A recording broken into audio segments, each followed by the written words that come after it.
A farmer unexpectedly discovered that there was as much money as a hill under his house. The villager immediately called the police, and the police called in a cultural relic expert. The expert hoped that the farmer would donate the site to the country. Not long ago, a farmer was repairing his house.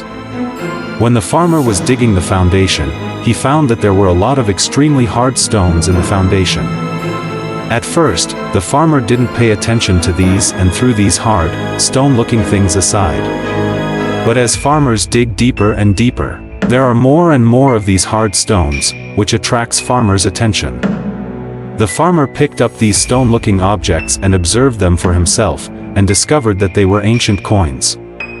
The farmer was shocked to find that there was a hill of coins piled under his house.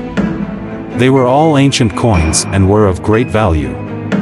Looking at the hill made of coins, the farmer finally contacted the local police. The police called in archaeological experts for identification, and the archaeological experts determined that the site was once an ancient bank.